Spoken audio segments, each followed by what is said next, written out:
Hey, this is Jim Vasilopoulos with some quick business wisdom for you. It's easy in life to treat things as this situation is a binary black and white decision. And in many cases, it's simple. It's easier for us to understand. We like that. We often characterize things as right or wrong, good or bad. And I think it's human nature for us to think that way.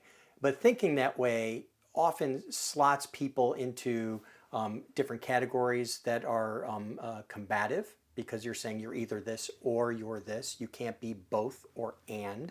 And I think that is a difficult position that we often put ourselves in as we characterize situations, opinions, people's perspectives. This applies to our everyday life, and it applies especially in business situations where we try and build coalitions, we try and build consensus to get a team of people to do things in a certain direction. From a leadership standpoint, it can be a very powerful way for us to get people on board with a new idea, but it's also very dangerous. I think we are better served in many ways by not thinking of things whether they're good or bad, or whether people's positions are right or wrong, but thinking, how strongly am I committed to an idea? Is this a weak idea or a strong idea? How am I feeling towards this idea? What's my conviction with this idea? Is it strong or is it weak? And as we evaluate people, because often we make these judgments about people, whether we should or not is irrelevant. It happens. Instead of characterizing our judgments about people as this is a good employee or a bad employee, how strong have they been lately? Or are they weak lately? And why is that? It may be because you have an employee whose performance is declining. That decline isn't necessarily a characterization of whether they are good or a bad employee. It could be whether or not they are strong right now or weak.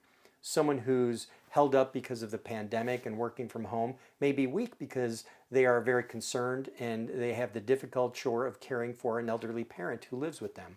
Or they may have young children living with them that they have to also educate as well because of remote learning. So whether people are strong or weak is a better way for us to evaluate people's performance, if it's declining or rising. And you'll find that it's a better way to deal with ideas as well. Because when we characterize ideas as good or bad, we essentially eliminate the opportunity for compromise. But when we look at something, whether someone has made a strong argument or a weak argument in favor or in opposition against something, we have room to find a compromise solution. And I think everyone would agree that not making these binary judgments about you, you don't want other people making them about you, and certainly not about your ideas.